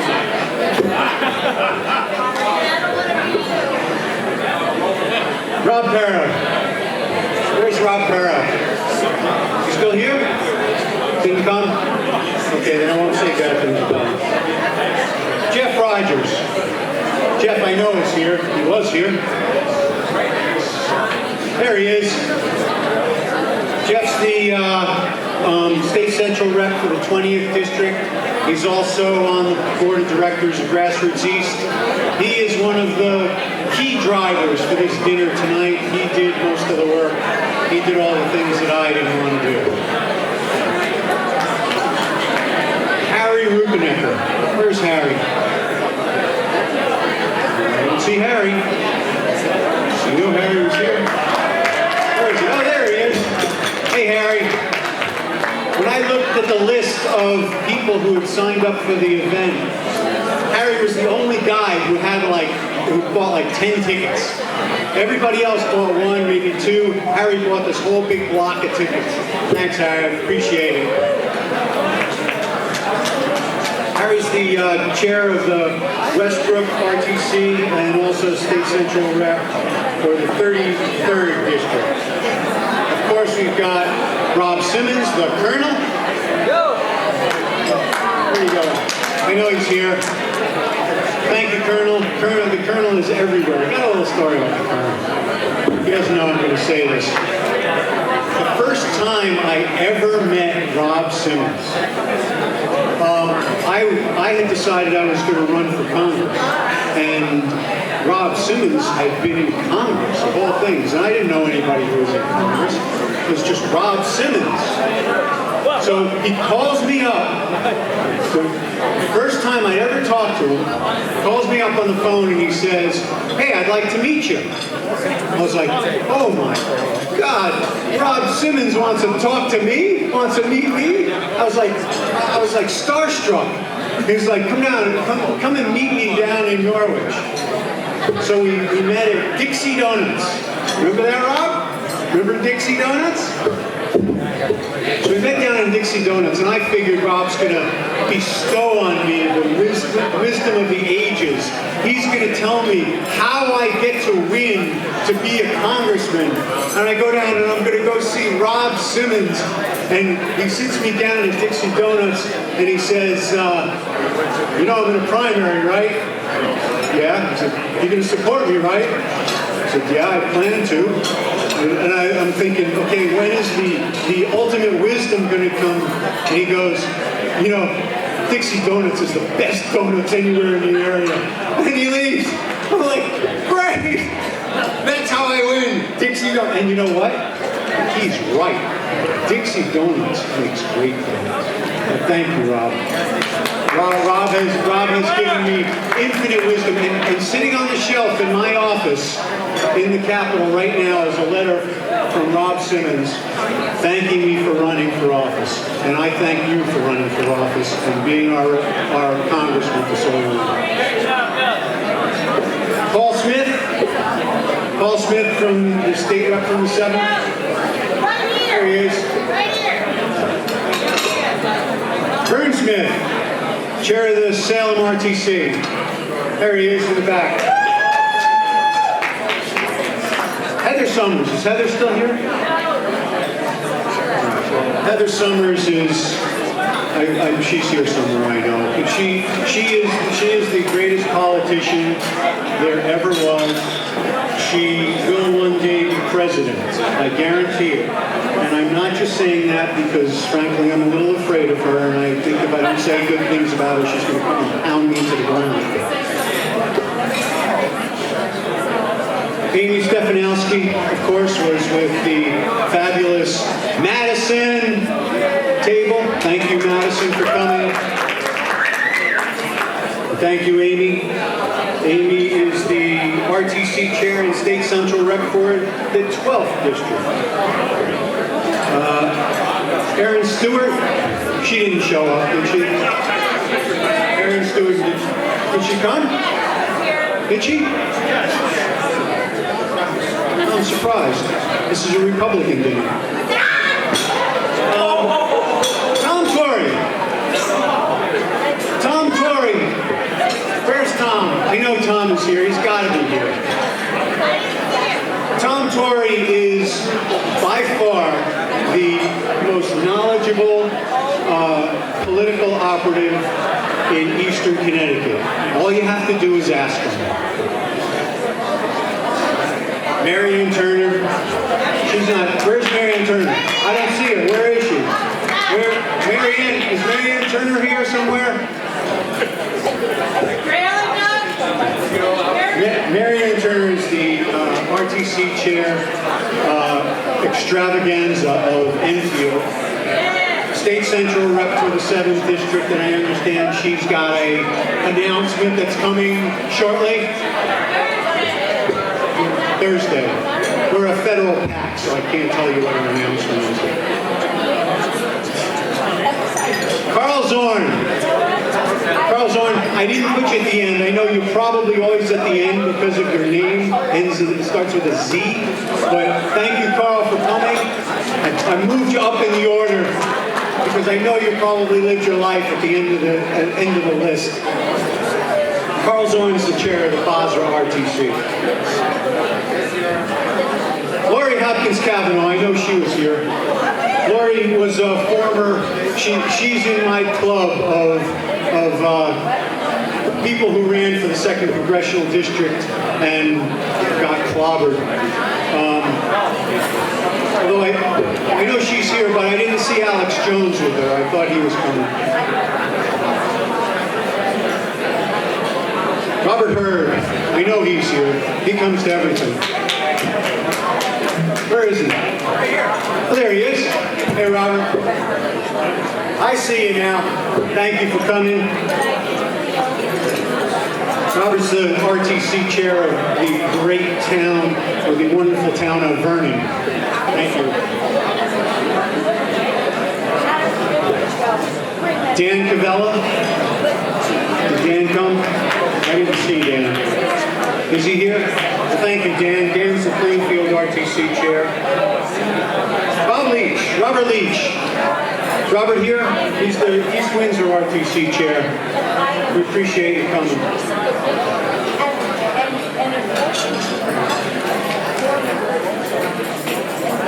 My buddy Peter Lamage. Peter Lamage came today. I know he came. I saw him earlier. There he is. He's over there somewhere. I'm seeing people pointing. Peter ran for governor. He ran for Secretary of State. And Peter's got the ultimate American tale, coming from a crappy communist country, coming and making a success of himself. I've supported Peter in the past. I'm sure I'll support him one day in the future. Right now, he's trying to make a living. And for everybody, I want everybody come back in. Come on back in the building. We got a very, very important. Hello. We got a very important speaker in. Please. Very important. I need everybody to pay attention. I know you're all Republicans, you all got lots of stuff to do, people to see, places to go, but this is important.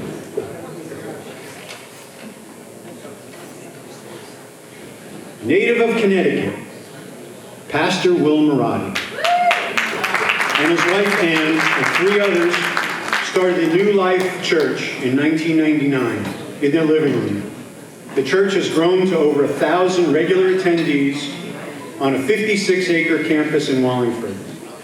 The church also operates as a private school, Carver Academy, and a daycare center, Carver Preschool. In 2010, Will began co-hosting the radio show with John Rowland called Church and State.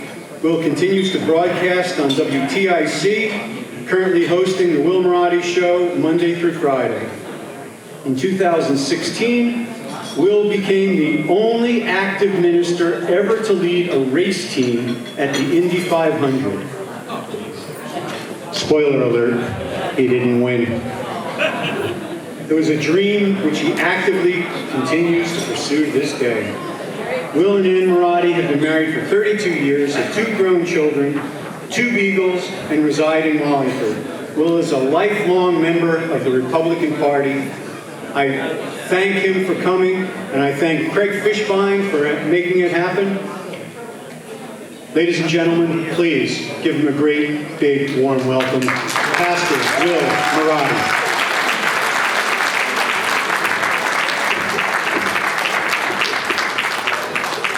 Reminds me of church. We do a meet and greet at church. We let everybody get up and really spend some time talking to one another. And then it's like herding cats trying to get them back. So I'm going to let you wrap up your conversation. Come on back to your seats. Come on. Come on. We won't bite or anything. Come on back to your seats. Yeah. Just like church. We'll see if it works. Oh, you guys inside. Come on back to your seats. They're not moving, Doug. That's all right. No, seriously. You want to sit down? Come on over. I hate to break up the party, but there's work to be done. So come on over. Really, Doug, thank you for the invitation. I hear you represent Wyndham? Chaplain. Somebody was from Wyndham. Wyndham Whippets. I don't know where that came from. Tom Gilmer. I don't know if Tom's still here. Go Flames. Liberty University. Yeah. 3 of you. Good. That's good. All 3 people. Justin, you lost your voice. But your wife did an excellent job, and I would consider hiring her as your communications director. She did a great job. And we have a son who's 21, William, has Down syndrome, but because we are so deeply committed to pro-life, William is a great young man and probably the greatest joy in our whole lives. So we certainly appreciate your story as well. And I don't know if Sherry's still here. Sherry, I really appreciate a lot of what you said. I appreciate your prayer. Don't step on the pastor when you're praying, but I get that. That's good. But you got a tough climb with AOC for a couple reasons. Number 1, you're a mother. And number 2, I don't think you've ever been a bartender. So I'm not sure that it's gonna be tough, without that mixology. And you're gonna do a great job. Thank you so much. Hey, this is a very important day. And I don't want to make more of it than what it is, but I don't want to lose the excitement of it. This is a very important day because we saw a grassroots movement push back the bandits in Hartford and at least stall, if not stop, tolls in Connecticut. Very important day. And every one of us in Connecticut that did not want tolls installed in our highways owes Pat Sasser and the No Toll CT movement a tremendous debt of gratitude.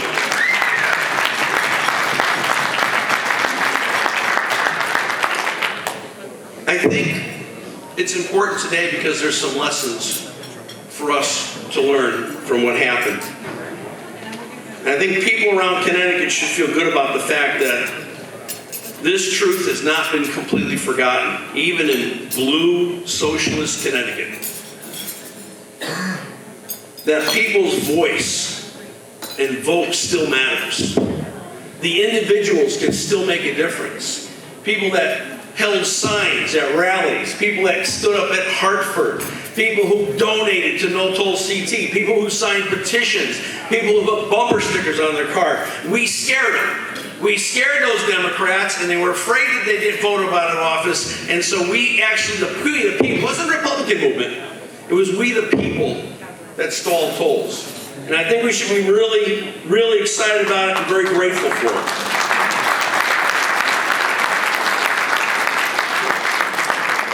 I think people are tired of being lied to, have their money stolen. I've lived in Connecticut my entire life.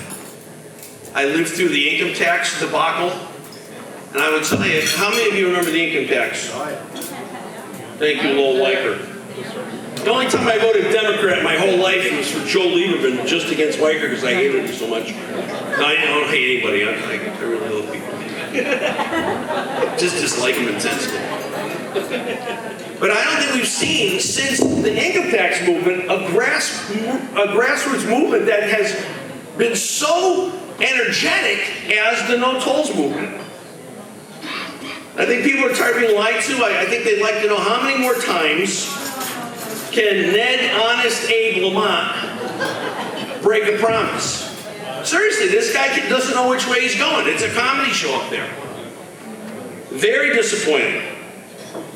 And so because of that, we should take the example, and we should be people of principle, people who know how to keep our word and do what we say we're going to do. I think Republicans need, I was very disappointed in November 2018, very disappointed.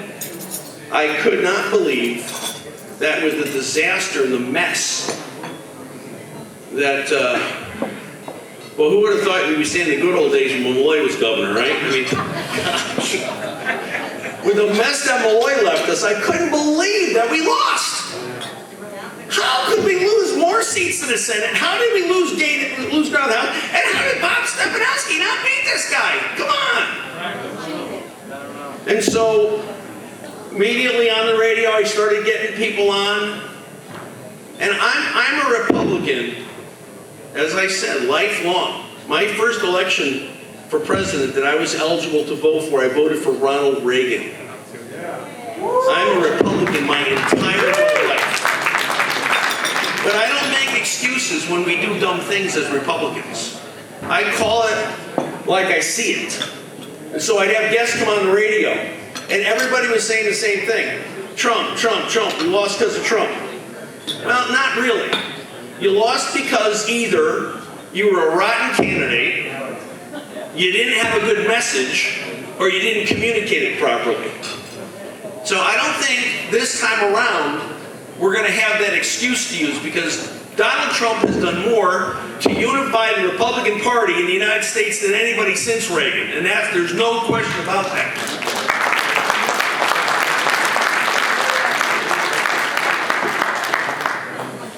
But I think we've got to have a unified message. And I had Len Fasano on the radio show today. I had Themis Claridis on the radio show today. And this thing's bugging me. Can I move it? I feel like somebody's looking over my shoulder. And I've had words with Len, because I didn't think he was clear enough about his position on tolls. Themis, on the other hand, I've been calling the voice of clarity in Connecticut, because Themis is just saying what's on her mind. You don't have to agree with her 100%, but at least she tells you what she's thinking. And I don't hear this from enough Republicans. I don't hear it from any Democrats. Well, I think the unifying message Republicans need, I know you've got local stuff, I know you've got stop signs and your constituents are calling about mailboxes and stuff, I get all that. But we've got to have some unification and a unifying message. How many times have you heard this in the last 6 months? No one is above the law. And who says that? Democrats. Who are they singing about? So, I mean, the message repeated over and over again works. Here's the message for Republicans this next go-around. I think everybody should say these same things all the time. No matter who you're talking to or what, you got to sneak this in. We need to cut costs. Cut costs. Make government smaller. I'm so tired of hearing, oh, we have to raise revenue. We have to figure out how to pay for it. Well, do what? your normal family does when they get laid off or they lose a job. They cut costs. They know how to make things work so that their outgo matches their income. Do what small business owners do all over this state when they lose a customer or because so many people are heading out of town. I don't know if Sherry didn't mention this. I don't think we got Connecticut's got the 4th fastest move-out rate in the country. 6 straight years of declining population. People are going everywhere except here. That's got to be part of our message. And the way we stop that is by cutting costs. And they'll say, well, what would you cut? I don't know what I would cut, and I won't know until we do a forensic audit of every department in the state of Connecticut and find where the overlap is, find where the waste is, find where the fraud is, and then we start cutting.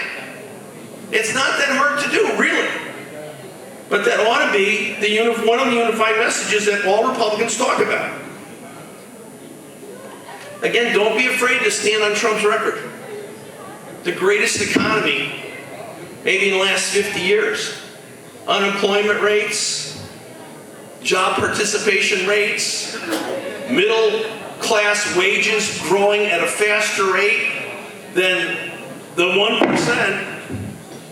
Did you know Bernie's part of the 1%? Can you imagine that guy? Telling us how to live and he's one of the 1% and then he's on the other side slamming them. What? These guys are clowns. Trump's economy, and again, everywhere in the country is booming except here.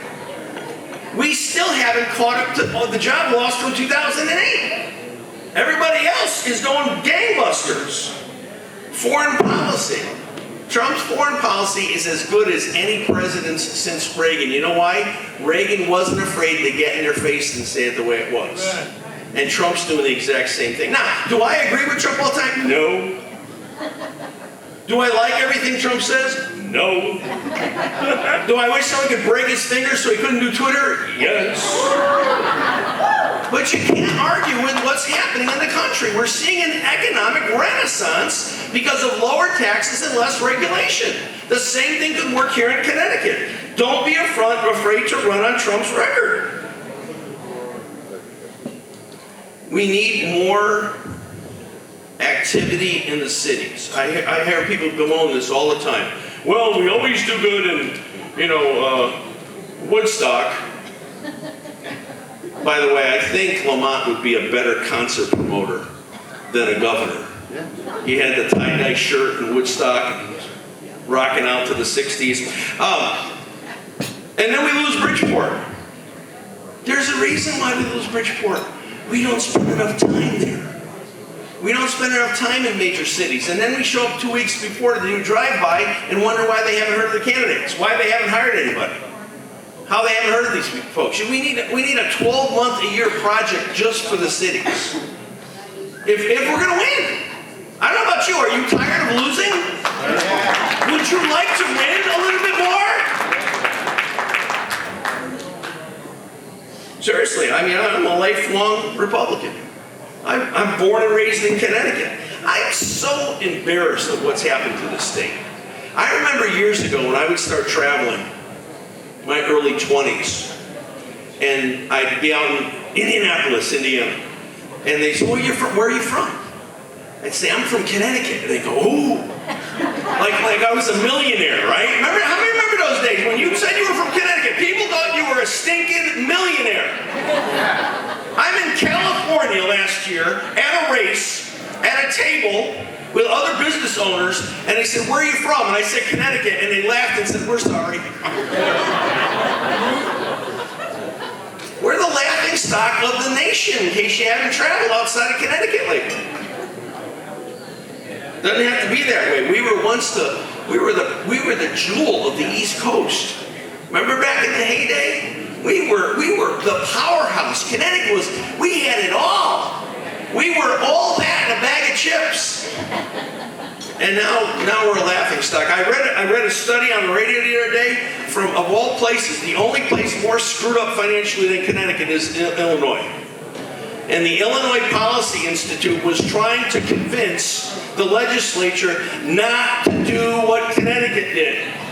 Because Connecticut, are you ready for this? Connecticut's the only state in the last 30 years that has instituted a progressive income tax.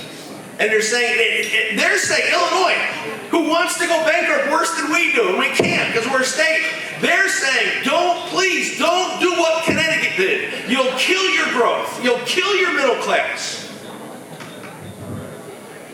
Doesn't have to be that way. We can win it back. We can win it back. We can do it this time around. I'm going to do all I can do on the radio. And you know what? I will say this. If you've not listened to the show, shame on you. But people, how many of you, you're familiar with what WTIC is? You know what WTIC is? Seriously. You know what WTIC is? Okay. So if you can't get it here, you can get it on an app. And we broadcast live. We stream on radio.com. Radio.com. You can get the app. You can hear it anywhere in the country.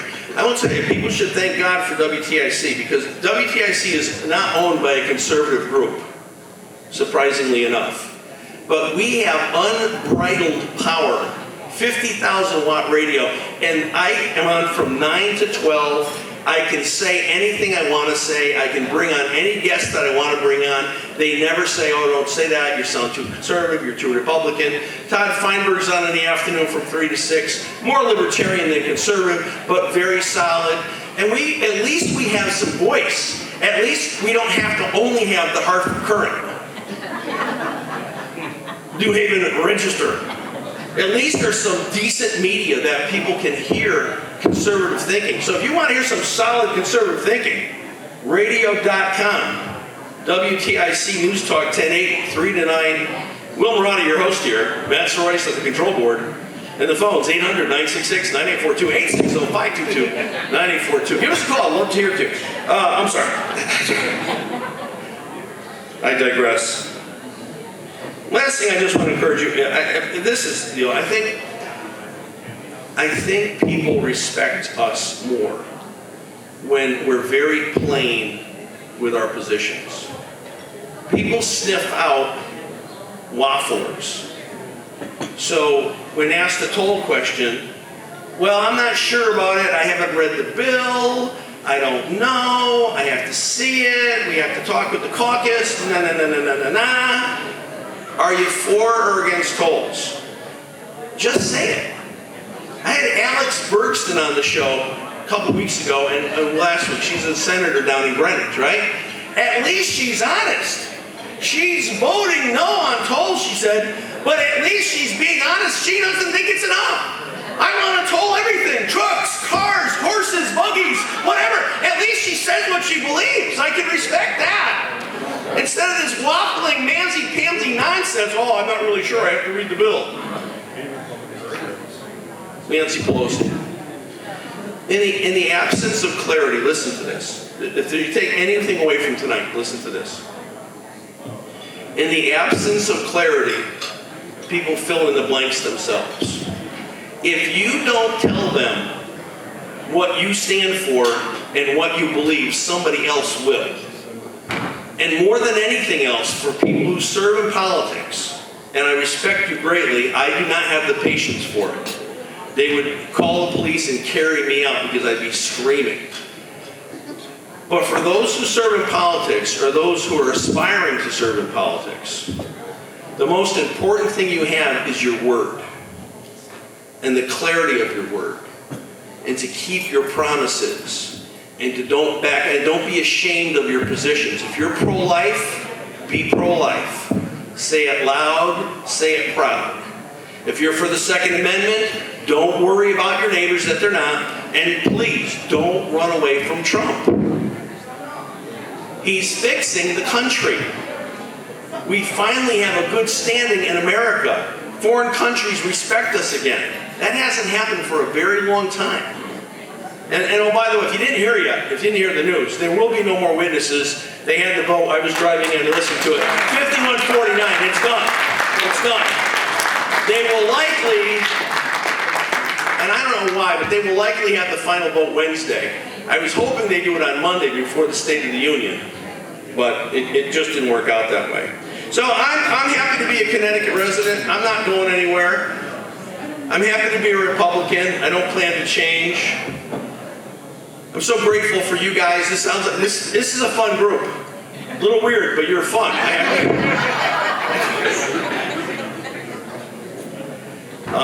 Keep up the good work. Don't, here's the thing, let me say this one last thing, because this is important.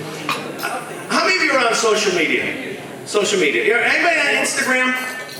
I'm on them all. Okay, Instagram. Unemployed people, when they want to say what they do on Instagram, they either say they're a public figure. This is the unemployed people on Instagram. They're either a public figure or they're an influencer. If they're unemployed, that's what they put. They're probably living in their mother's basement, walking around on Instagram in underwear. Here's the deal. More than anything else, whether it's politics or faith, we all need to be influencers. We need to influence our friends, our relatives, our associates, our neighbors. If our ideas are good and we believe in them, we need to influence people with those ideas. We really do, folks. And that's really, I think, at the heart of what we are. We all have jobs. We all do things outside of politics for the most part. Except Doug, right? No. But more than anything else, we really need to be influencers. Your opinion matters. Your thoughts matter if they're thoughtfully and carefully shared with those around you. So I say let's go get 2020. Let's win it. Let's take it. Let's run with it, and let's not give it back. Thank you very much.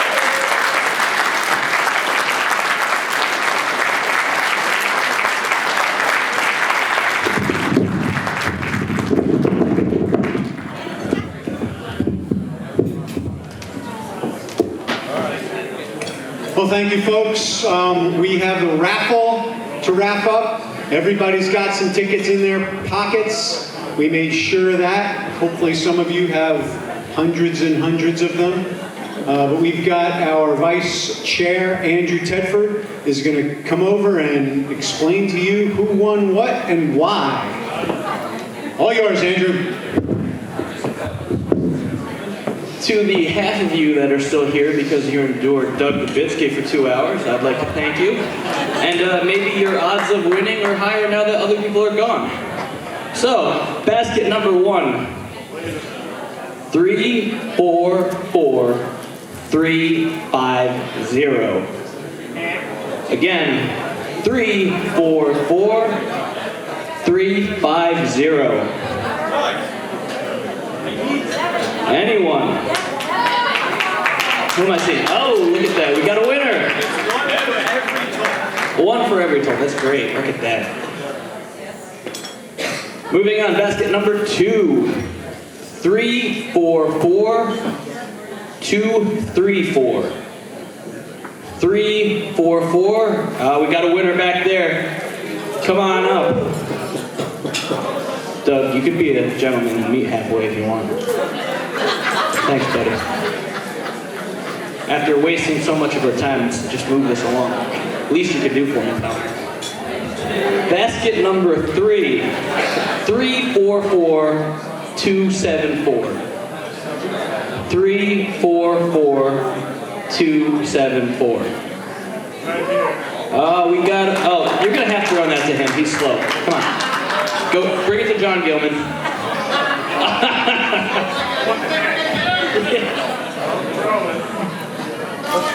Come on.